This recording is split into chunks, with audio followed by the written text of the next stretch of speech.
Estos niños, chicos, algunos ya, llevan más de 10 años esperando una respuesta. Sufren malformaciones. Algunos de sus familiares sufren cáncer, otros de los niños han muerto. Tienen algo en común, y es que viven alrededor de la central de Almaraz. Y eso, evidentemente, podría ser una coincidencia, no está científicamente demostrado. La relación entre sus enfermedades y la central. Pero ellos creen que sí. Ellos creen claramente que sus daños los produce la central nuclear de Almaraz. Como nos toca a los pobres, nos aguantamos con todo. Y nadie sabe lo que es perder a un hijo. Un estudio de si es cierto todo esto que estamos hablando y que todos esos escapes que hay, que si no está bien la central, pues que la cierren. Yo creo que aquí ya bastante han sufrido la cantidad de familias que hay afectadas, la cantidad de niños que han muerto, para que ellos se lleven el dinero y nosotros llevamos los cánceres y las enfermedades. Aquí hay mucha gente que está sufriendo con sus hijos muchísimo y van a sufrir durante varias generaciones. Yo estoy segura que era la central nuclear. Eso lo que tienen que hacer es cerrarlo ya de una vez. En España hay 7 centrales nucleares. Producen el 30% de la energía eléctrica que consumimos en nuestro país.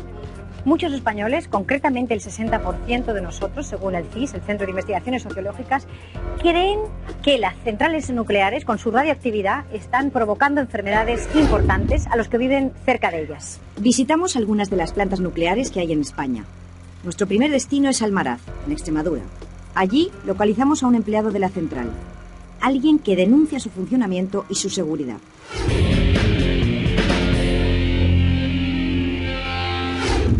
Queríamos hablar con un trabajador cualificado y en activo. No fue fácil llegar hasta él. Nos citó en un monte de la provincia de Cáceres, en medio de la nada. No nos podía ver nadie. Aún así, su desconfianza era patente. Quería ocultar su identidad. Sus revelaciones podrían costarle caro. ¿Tienes miedo? El miedo es muy grande. Por eso estoy como estoy, tapado. Pero, ¿tú te sientes seguro trabajando en la central nuclear de Almaraz? Yo jamás he estado seguro. Nunca he estado seguro.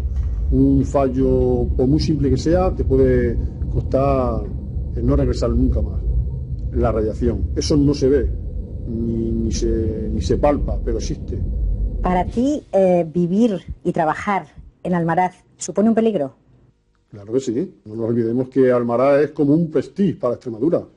De cara al exterior todo parece bajo control. Sin embargo, este hombre asegura que en el interior suceden cosas muy graves y que se ocultan a la población. ¿Tienes conocimiento de algún compañero tuyo, algún trabajador que trabaje contigo, que haya tenido enfermedades relacionadas con vuestro trabajo? Bastante. Mucha gente. La dosis que no duele es la que mata. Y la nuclear duele mucho. Hablar de ella, pero mata mucho también. Supongo que habrá vecinos o incluso familiares tuyos que te preguntarán qué está pasando. Hay que ser realista, no nos vamos a engañar. Sea la causa o no sea la causa, todo el mundo mira aquí a la central nuclear, cuando es palabra cáncer. ¿Tú dirías que las enfermedades, lo que está ocurriendo alrededor de la central, lo provoca la central? Pues yo pienso que sí, por supuesto. Pienso que sí. Miguel Ángel tuvo su segundo hijo con 22 años. Todo iba bien, era un embarazo normal. Su mujer llegó al hospital, entró en el quirófano y cuando salió le dieron probablemente la noticia que menos podía esperar de su vida. ¿Cuántos años tienes, Miguel Ángel? 11. ¿Cuál es, crees tú, la razón por la cual yo estoy entrevistándote? Por lo de la mano. ¿Y qué es lo de la mano? Explícalo. Porque nací así por una cosa de lo de la nuclear. Hace 11 años nació tu hijo. Cuéntame, echa atrás. Cuando nació el niño, justamente en el hospital de Presencia, pues nada, explicación ninguna. Horrible ver que tu hija, dice la enfermera, la matrona que estaba atendiendo, le dice, este niño viene sin una mano. Impotente, o sea, no sabía uno qué hacer. Arrancar a llorar, yo, mi mujer, bueno, dice, luego incluso vimos a la enfermera, cuando estaban atendiendo al niño, y dice, bueno, vamos a mirar si por casualidad faltara otra cosa. Nos mandaron luego a Madrid. En Madrid ya nos dieron una pequeña explicación, con una pregunta solo nos bastó, que nos preguntaron que si vivíamos cerca de una central. Y dijo, sí, es cierto. Y así como te lo cuento, no, y no me hicieron más preguntas, nada más que esas. Vemos problemas que ha habido, que no aparte del niño mío, sino más problemas que hay en esta zona, y entonces consideramos que, bueno, que tiene que haber algo aquí en el tema de la central. ¿Radiactividad? Sí o no, pero no lo sabemos. O sea, queremos saberlo.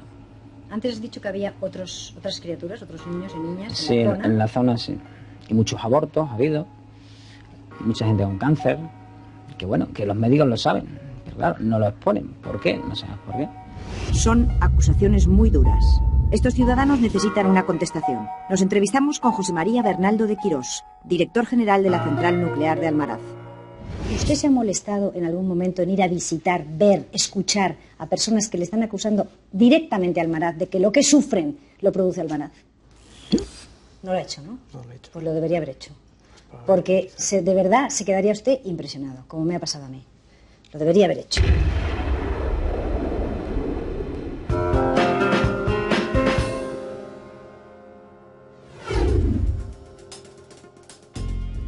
Los afectados se sienten solos y denuncian que los médicos no se atreven a hablar. Teníamos que averiguar el porqué. Solo con una cámara oculta podíamos descubrir la razón de tanto secretismo. Nos dirigimos a uno de los centros de salud cercanos a la central nuclear de Almaraz. Voy a hacer una nota de la dirección médica del centro. Está presente, que no podemos conceder ninguna entrevista ni en prensa, con prensa, ni nada. Yo sé que cuando la Tete Navarro, el programa de Tete Navarro, cuando sacó el tema de la nuclear, y después me caí cayendo en una titular, y se volvió a repetir otro caso, no sé cuál, y me mandaron a titular. Nosotros no somos personas funcionarios estatutarios. Y claro, y nosotros tenemos el tema de todos los datos que nosotros conocemos los podemos expresar. Ya que nosotros en ningún momento la paciente, ya lo que me ha hecho mí ha sido eso, de que si yo no tenía incidencia de tumores, pero esas preguntas fueron las que hicieron a José Carlos.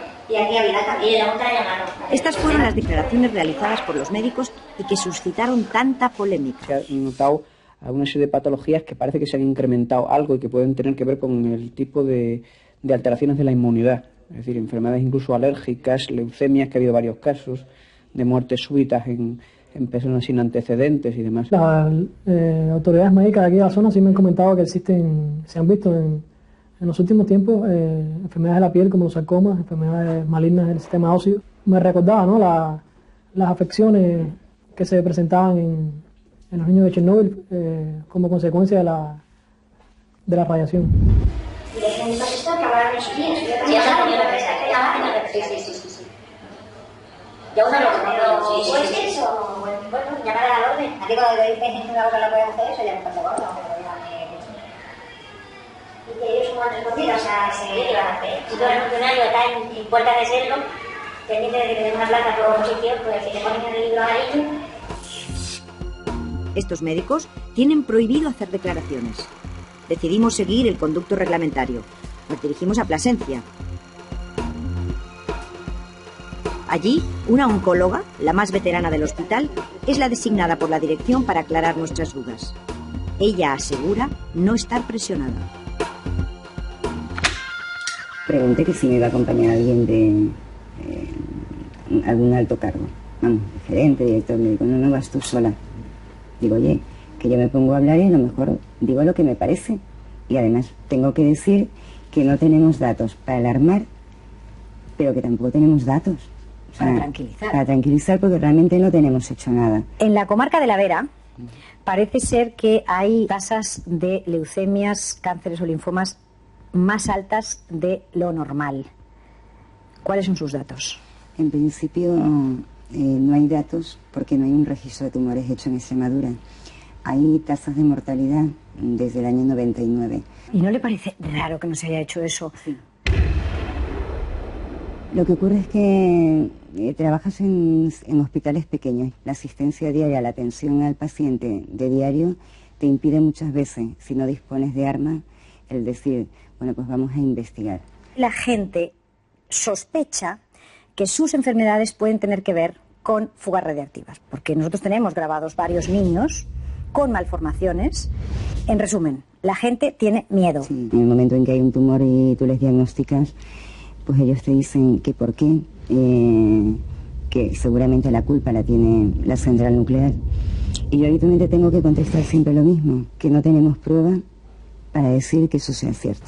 Tenemos otros datos que nos ha facilitado Greenpeace y Adenex, que dicen, en Jaraíz de la Vera se han detectado 5 sarcomas de Ewing, que es una enfermedad que se da en adolescentes, como usted sabe, un caso por millón de habitantes. La población de Jaraíz es de 8.000 habitantes y se han dado 5 casos.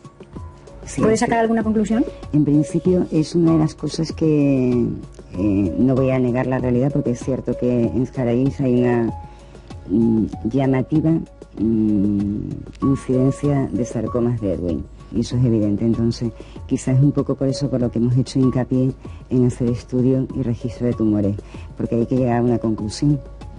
La única forma de llegar a una conclusión válida son los estudios epidemiológicos. En España hay solo 3 estudios que muestran la incidencia del cáncer en poblaciones que viven cercanas a centrales nucleares. Gonzalo López Adente, por favor. Hola, buenos días, doctor. Soy Mercedes Milán, periodista. Nos pusimos en contacto con los responsables de estos informes, miembros del Instituto Carlos III y la Universidad Alcalá de Henares. Son estudios publicados en revistas extranjeras especializadas, pero no son concluyentes. Queríamos una interpretación de los datos. Las palabras de uno de los médicos nos sorprendieron. Estoy harto de que las conclusiones sean malinterpretadas por políticos interesados. ¿Por qué tanto secretismo? ¿Qué pasa con esos estudios a los que nadie parece hacer caso? ¿Usted conoce esos estudios de los que yo le hablo? No los conoce. Es curioso que no los conozca, ¿eh? Sí. Porque además su hospital está muy cercano a una central nuclear. Y nadie le ha hablado de esto nunca. O sea, la primera que se lo digo soy yo. Sí, en referencia a los estudios, sí. Increíble. ¿Usted los conoce? Conozco el del Instituto de Salud Carlos III. Sí. ¿Pero no conoce el de la Universidad de Alcalá de Henares? No sé a cuál se refiere. ¿Sí o no? No lo conoce. Bien. Quizá lo lógico sería, como ha dicho usted antes, que se hiciera un estudio epidemiológico independiente. Evidentemente, evidentemente. El miedo necesita una respuesta. Lo que pasa es que la respuesta puede tardar más o menos tiempo en llegar. Lo importante es que se empiece, que digas, bueno, hay un vacío de años, evidentemente. Ese vacío existe y no puedes ocultarlo. O sea, no puedes decir, no, es que no se ha hecho, sencillamente no está hecho. Los estudios existentes, aunque no son concluyentes, apuntan a una mayor incidencia del cáncer en poblaciones cercanas a las centrales nucleares como Zorita o Garoña. Teníamos que acudir al entorno de estos lugares para comprobar si pasaba lo mismo que en Almaraz.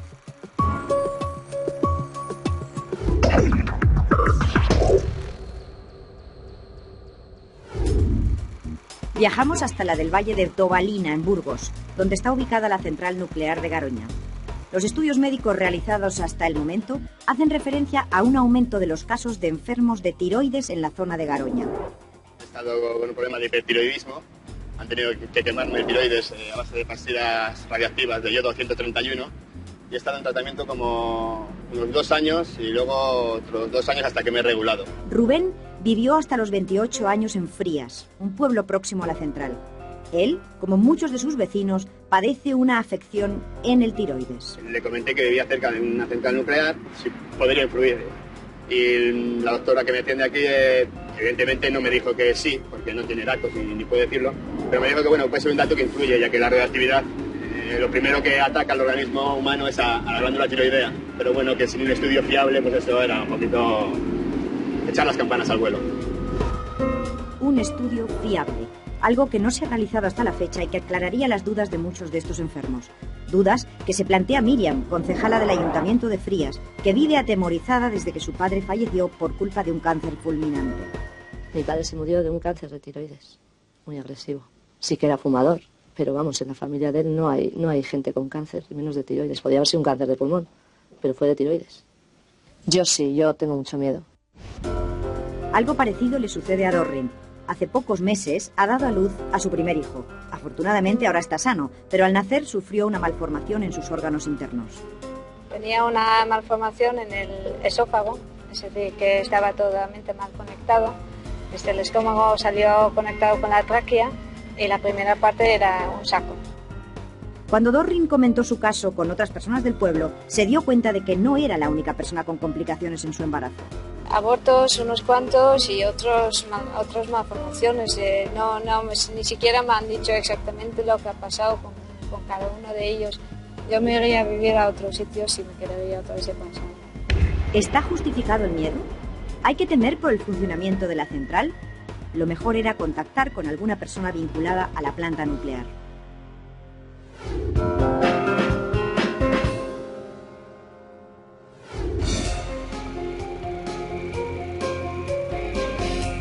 Localizamos a un ex trabajador. Estuvo varios años empleado en la central nuclear de Garoña. Cuando llegan las paradas de recarga, pues vienen gente de otras centrales como Zorita, Almaraz, Y yo conozco a muchos que hemos coincidido trabajando aquí, trabajando yo y ellos en parada. Y cada año que vienen me dicen, joder, Valía, dice, ¿tú sabes cómo está esa central? Y si tenéis una bomba ahí. Agapito denuncia que muchos empleados que han sido contratados como peones acababan realizando tareas propias de obreros cualificados. Normalmente los trabajadores que éramos, era gente, agricultores mayores, hasta con 60 años. Peones de lo más bajo, incluso yo. Yo no había trabajado nunca en esto. Y si me cambio 8 labores, como la de meter los bidones, sacarlos del almacén de alta radiación y meterlos en el cementerio transitorio, debería de ser de un especialista. Como tapar una tobera de alta radiación allí, un peón. Otra denuncia alarmante, pero no es una excepción. Parece algo frecuente en las plantas nucleares españolas. ¿Qué preparación tiene un trabajador en una central nuclear como esta? El trabajo duro siempre le hace la gente muy ignorante, porque la gente que tiene conocimiento procura no hacerle.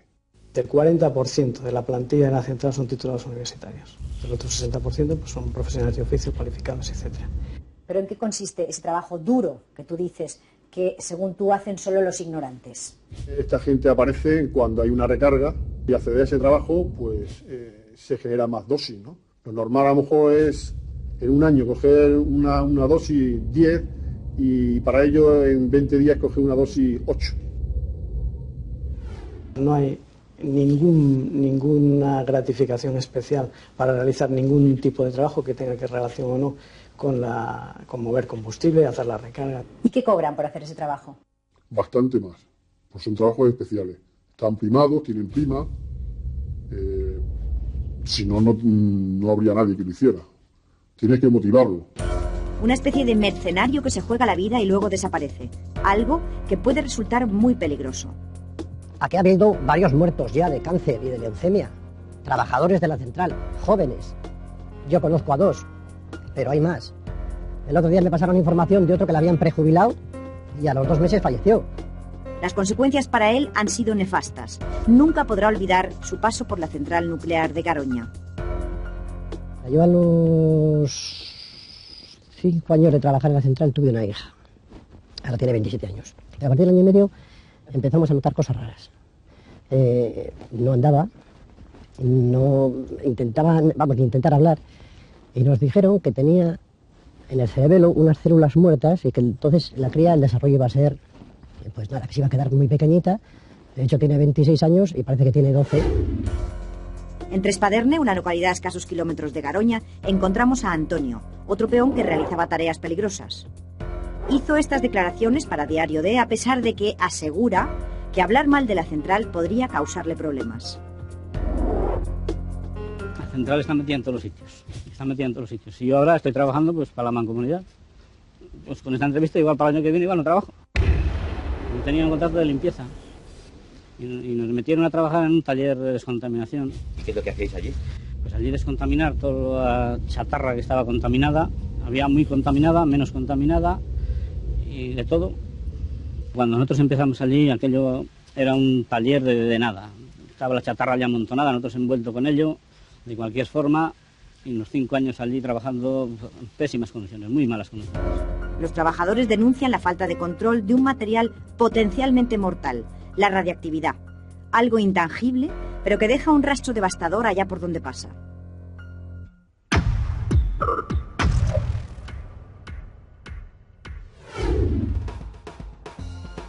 El embalse de Arrocampo fue el lugar donde estuvimos con los ecologistas, que como hacen siempre hablaron sin tapujos, de lo que ellos consideran un impacto muy importante, negativo por supuesto, sobre el medio ambiente provocado por la central nuclear.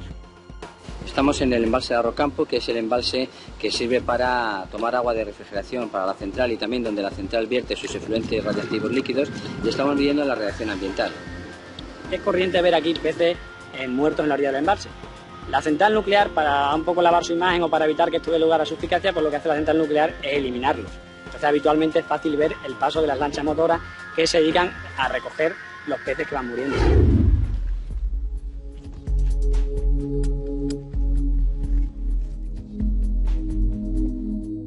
¿Qué peces hay aquí dentro? Pues aquí que yo sepa hay carpas y blablas. Oye, ¿y las carpas que hay aquí cómo son? Nos han dicho que sí, que hay carpas muy grandes, pero que están deformes. Sí. ¿La deformidad de la carpa no te han dicho a qué se debe? Hombre, me imagino que seguro que será eso, porque yo he pescado carpas en todos los embalses y las carpas son perfectas, menos en este, que me imagino que serán tan grandes y tan deformes por la central. Ya. ¿Ha visto algún pez muerto en los alrededores? Jamás hemos visto una carpa deforme. También aparecieron los peces deformes que le achacaban a otra central nuclear del norte. O sea, jamás ha visto peces muertos en los alrededores, ni peces deformes, ni las carpas deformes. En absoluto. ¿Os encontráis peces muertos en los alrededores? Ahí tienes uno. Pasamos por ahí otro. Allí en aquella esquina hay 3 o 4. Hay un montón de peces muertos. ¿Usted se comería un pez de esa agua? No. ¿Por? Porque me gustan los peces de embalses. Pero no porque esté... No me enrolle. No porque esté... No enrollo en absoluto. El envase de Arrocampo es un envase artificial creado para refrigerar el terciario, digamos, de la central nuclear de Almaraz, y que curiosamente constituye un ecosistema incomparable. Si ha estado por ahí, lo habrá podido observar, la fauna, la flora, los animales. Ahora mismo todo Saucedilla está afectado por todas las aguas de la central nuclear. Ahora es que es insoportable. Ayer por la noche no se podía estar aquí. No cenamos porque el olor se te mete para adentro y es que no puedes ni respirar. Esto es la cola de la central nuclear, viene para acá. Hay una suciedad, peces muertos y de todo. Y mire, si es que hay una suciedad ahí enorme. Bueno, y hay una gaviota también muerta, ¿no la has visto? Sí, debe estar. Un tordo por aquí, yo me imagino que vamos, que será del agua, porque esto no es normal, vamos. Peces muertos hay, y pájaros también. No sabemos con certeza si es por causa de la central, pero les aseguro que yo no me bañaría en ese embalse. Por cierto, ¿han visto ustedes alguna vez un becerro con 2 cabezas? Yo estaba en mi casa, vino a avisarme que había parido la vaca un becerro que vi que 2 cabezas, con un cuerpo, 2 manos y 2 patas. Yo como esto no se ha visto para qué. Aquí había mucha gente y hombres muy ya viejos y de muchos años viéndolo y dije, yo no he visto una cosa de esta. Imposible. Es que esto no ande se ve esto. Mucho ganado también aborta, Muchas vacas que abortan también, sí. Para comprobar si las centrales nucleares españolas cumplen la normativa europea en emisiones de radiactividad, el grupo Greenpeace ha realizado para Diario D unas mediciones sobre el terreno. La legislación actualmente permite unos niveles máximos de radiación de 1 milisievert por año de dosis para el ciudadano normal. Los niveles de radiación que hemos medido aquí responden a unos niveles que serían 1,2 veces por encima de lo permitido por la normativa internacional y también española. Estamos en Talayuela, que está a unos 10 kilómetros en línea recta de la central nuclear de Almaraz. Las mediciones que hemos realizado nos darían una dosis de 2,04 milisievert al año, lo que es un poquito más del doble permitido por la legislación. El doble de lo que permite la legislación. Una barbaridad. Lo que nos preguntamos es cuáles son las consecuencias. Manuela trabaja en este locutorio de Talayuela. En 1988, cuando se produjo la fuga en Almaraz, nació su primer hijo. En esa época hubo muchos abortos. A los 2 días de nacer mi niño nació otra niña con malformaciones, niños sin dedos, niños sin tráquea y niños malformados. A mí se me dijo que el niño estaba correctamente bien. Lo que pasa que luego cuando tenía 4 años yo operé a mi hijo y me dijeron que al niño le faltaba un riñón. Y fue cuando nos enteramos que había nacido sin él. No dijeron por qué, simplemente que había nacido sin él y sin vías para poderle poner otro. En el hospital a mí me mintieron, puesto que eso se ve en un embarazo. Yo pienso que todos mienten, porque no quieren que se vea la realidad de lo que hay. Nosotros somos los contaminados.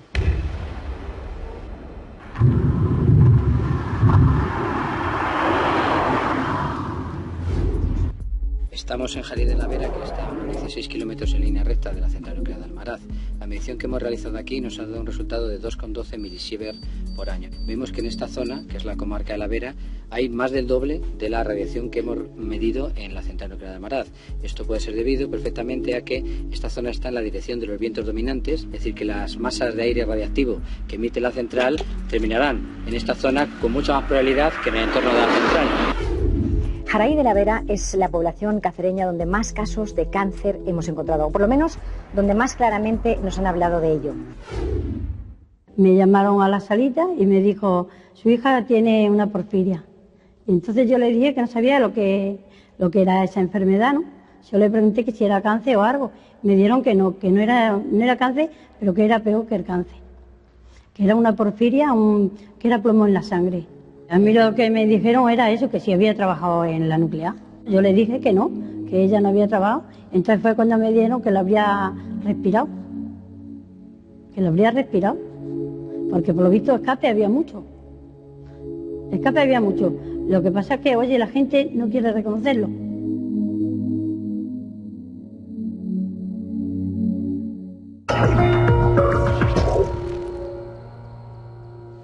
El 13 de julio del año 1988 es una fecha que aquí recuerda a todo el mundo. Ese día hubo una fuga de agua contaminada en la central de Almaraz que liberó gases radioactivos que contaminaron el medio ambiente. Y aunque los técnicos aseguraron a todos los ciudadanos que no se había corrido ningún peligro, lo cierto es que ese año nacieron niños con malformaciones.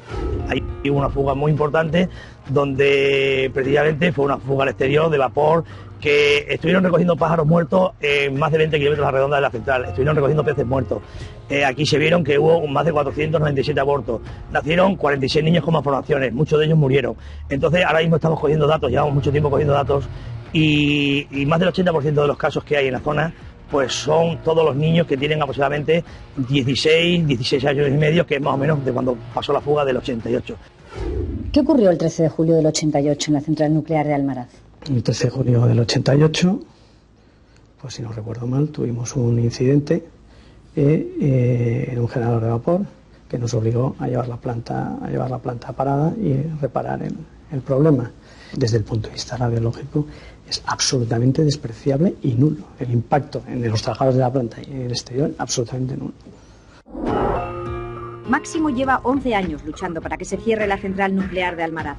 El motivo de su cruzada particular fue la extraña enfermedad de su hijo. Mi hijo tuvo un cáncer, un sarcoma de Ewing, un cáncer muy agresivo, y entonces pues lo tenía en la pierna. Yo sabía que había ya más casos en la zona de Jaraí. Le hicieron varias operaciones, le cortaron parte del hueso y bueno, después de 9 años allí en el hospital, pues el crío ahora está bien. Milagros y Magdalena son dos vecinas de Jaraí de la Vera que han visto cómo el cáncer se ha llevado a gran parte de su familia. Hay 10 casos de cáncer en mi familia. Han fallecido todos. También ha muerto mi novio. El de mi padre fue un cáncer de hueso. Y lo tuvimos mucho tiempo en casa, agonizando, y lo pasamos toda mi familia muy mal. Tengo a mi cuñado, con 48 años, que ha muerto, ya te digo, con un cáncer. Tenía yo la metastasis cuando se lo localizaron. Y a los 15 días me operaron a mí de morir mi cuñado. Mi prima, con 43 años, murió de cáncer de pulmón. Y el hermano, a los 8 meses, uno del otro, murió de cáncer de huesos. Luego tengo pues, un sobrino que murió de leucemia. Después una prima que ha muerto de cáncer de pecho. Yo estoy segura que a la central nuclear. Eso lo que tienen que hacer es cerrarlo ya de una vez, por todas ya. Y hay muchísimos casos nuevos, muchos. Lo que pasa es que la gente no habla, muchísimos casos nuevos. Los médicos lo único que te dicen es, no, a que le toca esto es una cosa, que te sale y ya está. Muchas veces te dan ganas de decir, no, porque aquí vamos a palmar las dos.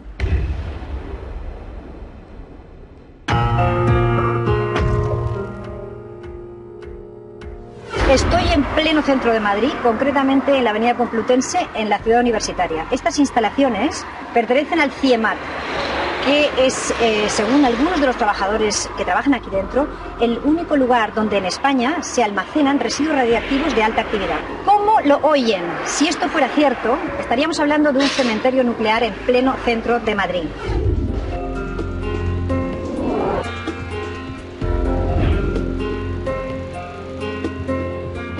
Esto no es un cementerio nuclear.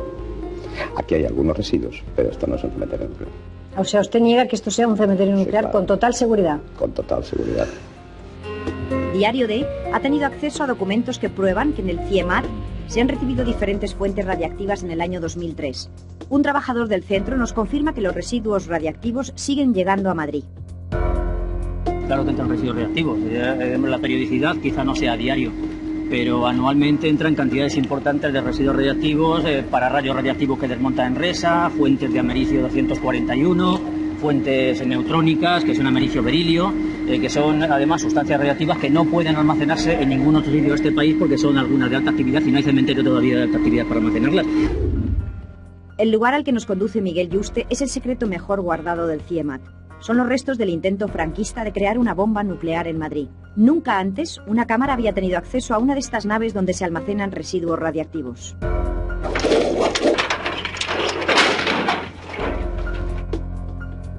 Esto es la descontaminación de una nave que estaba... La verdad es que es bastante aterrador verlo, claro, ¿no? La nave era una nave en uso, en uso. Aquí han estado trabajando miembros del público, trabajadores no profesionalmente expuestos durante años, sin ninguna restricción. Bueno, pues las descontaminaciones radiactivas que han tenido que hacerse, como veréis, pues son extensas, tremendas, profundas, tabiques, puertas, ventanas, luminarias del techo y pozos. Por aquí abajo corrían galerías, corrían tuberías, corrían canalizaciones radiactivas todas oxidadas, corroídas, y en ello estamos. Pero quedan materiales estructurales activados que hay que sacar de aquí. Luego, como ha habido enriquecimiento de uranio y actividades con el uranio, pues quedan residuos de uranio. El uranio tampoco es tan peligroso, pero quedan y hay que eliminarlos también.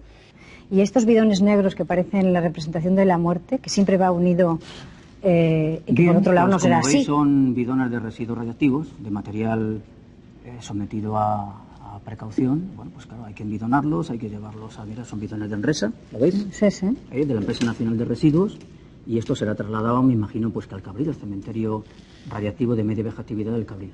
¿Y no hay enfermedades? No hay estadísticamente ninguna significación especial de cánceres en CIEMAT más allá de lo que hay en la población normal. Esta sentencia del Tribunal Superior de Justicia de Madrid ha reconocido por primera vez la muerte de cáncer de un trabajador del CIEMAT.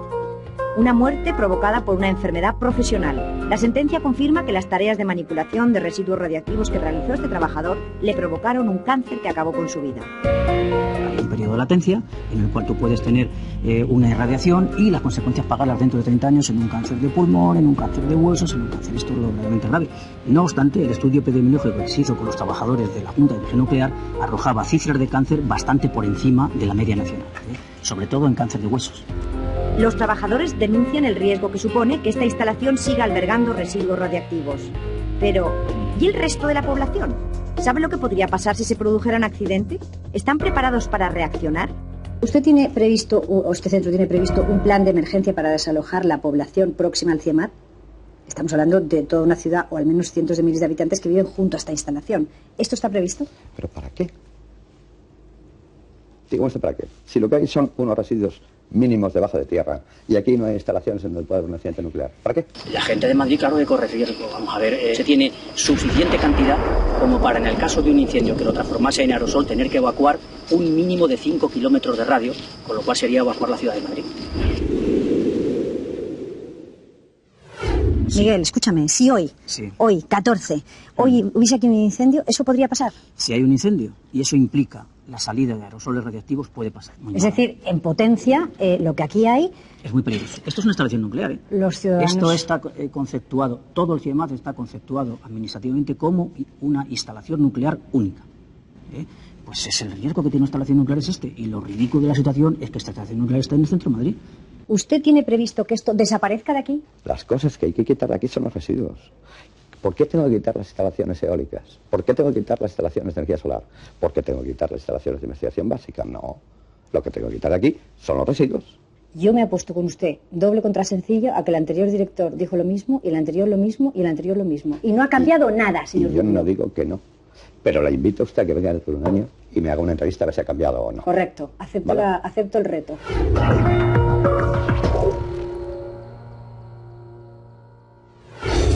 ¿Estamos preparados para una alarma nuclear? ¿Qué pasaría en caso de accidente?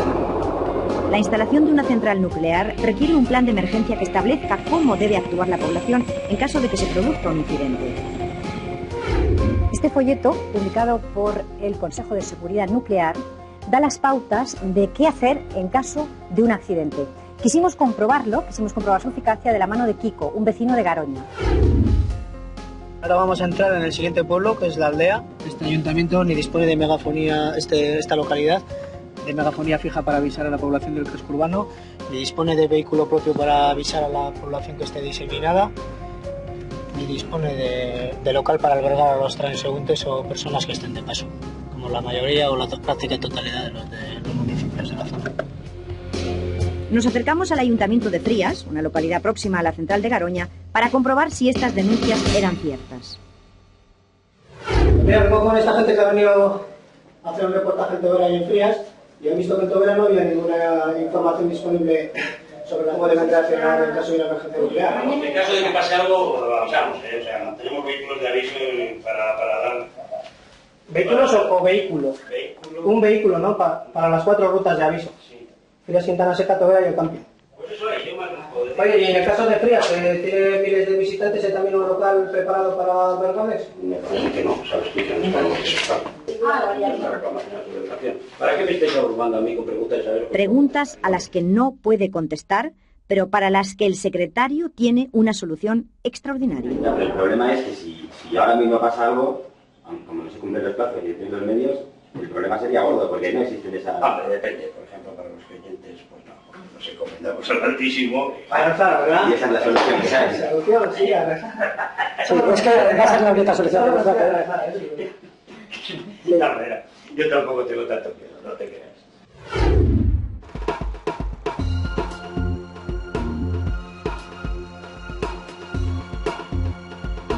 Saucedilla es un pueblo situado a 2 kilómetros de la central nuclear de Almaraz. Su alcalde es el responsable de que los planes de emergencia se cumplan. ¿A qué no saben qué haría si hubiera un incidente? ¿Usted nunca tiene miedo de tener la central cerca, de vivir aquí? Yo soy responsable de seguridad, en protección civil en la localidad. No sé en qué momento, si mi responsabilidad está por encima de lo personal, si fuera el primero que tuviera que correr. En caso de accidente nuclear, una de las sustancias contaminantes que se propagaría es el yodo radiactivo. Para contrarrestar su efecto sobre el ser humano es necesario consumir pastillas de yodo. Por eso, es imprescindible que estén al alcance de la población. Nos interesamos por saber si el alcalde las tenía a mano. La escena puede parecer grotesca, si no fuera porque estamos ante un asunto muy serio. ¿Tienen ustedes pastillas de yodo? Sí. Estamos buscando las pastillas de yodo, señores. A ver, anda haciendo amigo, ¿eh? Uy, si cada vez me vas a poner... Hombre, a ver, ya verás. Te ha jugado la vida decidiendo eso. Ah, sí, pero si no las tienes, vas pringado, ¿eh? Ya te lo digo. ¿Eh? Aquí no están las pastillas, está claro. Uy, qué mala eres. Hombre, te he pillado, tío. Pues como haya una emergencia y tengas que darle las pastillas de yodo a la población... No, nosotros tenemos, lo tiene que dar el médico, ¿eh? No podemos hacer nosotros, ¿eh? Alcalde. ¿Qué es el médico, eh? Las pastillas de yodo. Ahora mismo te voy a decir. Ahí no te voy a decir, sí. Me estoy sorprendiendo, ¿eh? Nosotros estamos haciendo investigación. Eso es importante. Alcalde. Todo lo que sea para mejorar la salud y bienestar, ahora que... ¡Jesús! ¿Dónde están las pastillas de yodo de la central nuclear? ¿Qué las tiene? ¡Jesús! Que las pastillas del yodo, esta de la central nuclear, ¿quién las tiene? No sabe, pero no creo porque no está... ¿En qué está? ¿En una caja? Marrones, el mismo lo tiene. Sí. Sí, pues ahora miro yo. Sí, pero que dónde está, en qué despacho no sabe, ¿no? Luego, ¿no? Aquí están. Yoduro potásico. Esta es la capacidad de reacción de un alcalde de un pueblo pegado a la central. Y no estamos hablando de un imposible, sino de un incidente que podría suceder.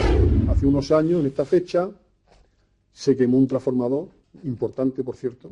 Al lado había un tanque de hidrógeno y el equipo de contraincendio se llevó a cabo pues, con muy pocas personas porque era una fecha muy concreta y no había gente. Entonces hubo suerte, se pudo controlar el fuego, pero fue inmenso, 40 metros de altura. ¿Cómo dices? Que estaba a punto de arder la central nuclear de Almaraz por falta de personal para luchar contra un incendio. Se supone que el equipo del plan de emergencia nuclear entraría en funcionamiento en media hora. No me lo creo. El plan de emergencia nuclear no funciona.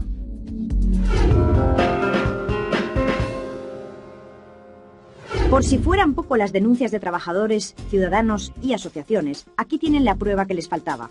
Escuchen con atención. Sin pelos en la lengua, el alcalde de Saucedilla nos cuenta con toda normalidad cómo intentaron comprarle antiguos responsables de la central de Almaraz. ¿Sabrá algo de esto el actual director de la central? ¿Usted sabe si alguna vez en una central, concretamente en la de Almaraz, se ha intentado comprar a algún político con un sobre bajo mano? ¿Qué? Eso es absolutamente falso. absolutamente falso, sin duda. Sin duda. Por Dios. A mí me metieron un sobre hace años y muchas veces se lo revoco a los alcaldes para que no tengan esa pequeña tentación. Me metieron 100.000 pesetas. Dice, toma, esto pues por agradecimiento de la central nuclear con ustedes, en una palabra así y tal. Y yo dije que cogido 100 euros, llamé al presidente de los pensionistas, mire de lo que hay, la ve, eso por comprar ustedes lo que sean para las instalaciones. Porque eso, hace años, a los alcaldes les daban dinero, o sea, casi que les pagaban directamente desde la central. Cuando yo entré en el 79, aquí, los alcaldes tenían una nómina de la central nuclear y los secretarios. O sea, nunca han intentado comprar voluntades. En lo que yo conozco, desde luego, no. En una de las reuniones que tuvimos en Madrid con el propio gerente Bustamante, me ofreció que yo llevara una empresa de limpieza de embalse. Yo dije que no, que yo lo que quisiera era que el embalse estuviera limpio y que realmente para que hubiera una pureza mejor y el impacto medioambiental de la zona sería más agradable. La influencia de las centrales nucleares es muy patente en los ayuntamientos de los pueblos próximos. Miriam, actual concejala de Frías, un pueblo próximo a Garoña, asegura que a su padre le intentaron sobornar. Yo me acuerdo, cuando mi padre estuvo gobernando, recibí una carta de Nuclenor diciéndole que sabían que tenía vehículos de transporte y que ellos estaban interesados, que les hiciera una oferta de cuántos vehículos disponía y la oferta económica. Después de estas graves acusaciones, nos acercamos al Ayuntamiento de Frías para hablar con el alcalde. José Luis Gómez también trabaja en la central de Garoña. Yo pienso que no es peligroso vivir en Frías. Aparte que la ciudad misma es un encanto y no sé cómo decirte. Frías solamente hay una persona que trabaja allí. Curiosamente está en el ayuntamiento, como en todos los pueblos. Toda la gente que entra en el ayuntamiento al día siguiente tiene una oferta de trabajo sobre la mesa. José Luis García es alcalde de Trillo y casualmente también empleado de la central nuclear. Reconoce que la instalación influye en la vida del pueblo, pero no cree que afecte a su cargo. Eso es una interpretación o por lo menos un interrogante que siempre puede quedar en el aire. Yo siempre he dicho que, hombre, las voluntades se compran si el dueño de la voluntad se deja.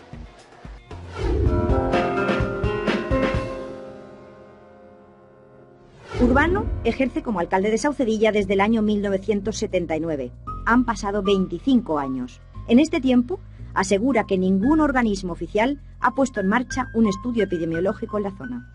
¿Cuántos años lleva en marcha la central nuclear de Almaraz? Pues ya 20 años y pico. Vale, 20 años y no han hecho un estudio importante en el terreno de salud de los ciudadanos de las zonas que ven directamente su salud afectada por la central. Pues no se ha hecho y se ha pedido muchas veces. ¿Por qué cree que eso no se hace? ¿Hay intereses creados? Yo no sé. Sería reforzar un poquito más la preocupación, el alarma social sobre las centrales nucleares y quizás será ese el motivo de que el Estado central no tome ese tipo de decisiones. Pero usted como alcalde, yo no dormiría tranquila si fuera la alcaldesa de esta localidad sabiendo que hay unos datos peligrosos, gravemente peligrosos para la población. Que yo no tengo ni mi familia, que yo tengo 2 hermanas que tienen cáncer. ¿Sus hermanas, se les ha pasado a ustedes por la cabeza en la familia que esos cánceres pueden ser debidos a vivir aquí? Pues nosotros sí, porque no, y me he preocupado y he hecho balance de los que había en el pueblo y cuando tenemos las reuniones en agrupaciones de municipios, pues realmente lo plasmo, lo puedo asistir, que dónde y quién para y qué tiene frenado en este momento de ese tipo de... ¿Y usted qué cree? Pues yo lo que creo que se debe hacer. No, ¿usted qué cree? ¿Quién lo frena? Bueno, pues yo lo creo por una sencilla razón, porque si se hiciera eso, habrían unos resultados positivos o no positivos y sería una decisión de cerrar las centrales nucleares. Ante la gravedad de estas denuncias había que hablar con los responsables, el Consejo de Seguridad Nuclear, el órgano encargado de velar por la seguridad de las centrales nucleares españolas.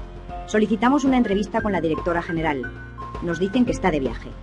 El que nos atiende, curiosamente, es un familiar suyo, su yerno, a la sazón, asesor de comunicación de su suegra. Existen un montón de estudios, casi ninguno es definitivo, y nosotros no tenemos la función de estudiar esta cuestión desde el punto de vista del cáncer, pero desde hace poco tiempo, relativamente hace un año, una cosa así, el Consejo propuso realizar un estudio epidemiológico. Fue refrendada esta decisión por el Congreso de los Diputados y entonces lo que pretendemos hacer es un estudio de diversos municipios nucleares y no nucleares para intentar afinar un poquito más. Estamos hablando de un compromiso adquirido ante la Comisión de Economía del Congreso de los Diputados en noviembre de 2003. Ese estudio que usted dice que se va a poner en marcha, que de hecho es un compromiso en el Parlamento, ¿en qué punto está? De momento están en punto de planificación. ¿Solo? ¿Llevan un año planificando? Sí. ¿Y usted cree que se puede estar un año planificando? No solamente un año planificando, sino que luego habrá un estudio durante muchos, muchos años. Pero tenemos que sacar una conclusión. Lo que no podemos hacer es lo que hemos hecho hasta ahora, hacer un estudio tan largo, de tantos años, tenerlo encima de la mesa y no llegar a conclusiones. ¿Quién colabora en ese estudio? Porque nos interesaría saber si están los ayuntamientos, si están los hospitales, si están los propios vecinos, si están, no sé, incluso si el Ministerio de Sanidad está presente en ese estudio que están ustedes realizando. Quien está presente en este estudio es el Ministerio de Sanidad y una universidad, concretamente la Universidad Carlos III. Tras esta entrevista en la Universidad Carlos III, nos aseguraron que ellos desconocían por completo de lo que les estábamos hablando, que ni se estaba haciendo un estudio epidemiológico, ni siquiera estaba en fase de planificación. Quien está presente en este estudio es el Ministerio de Sanidad y una universidad, concretamente la Universidad Carlos III.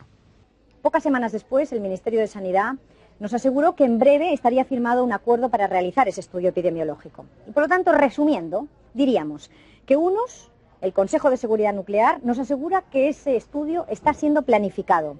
Otros, la universidad, no saben de lo que les hablamos. Y el Ministerio, como acabamos de ver, nos asegura que en breve se pondrá en marcha el estudio. ¿De qué estamos hablando? Muy sencillo. Estamos hablando de un compromiso adquirido en el Parlamento Español hace un año, de que ese estudio se llevaría a término por la propia directora del Consejo de Seguridad Nuclear. Y estamos hablando de unas centrales que todos somos muy conscientes de que nos permiten tener electricidad, porque de ellos dependemos en un 30% en España, pero también de que los que viven cerca tienen derecho a saber.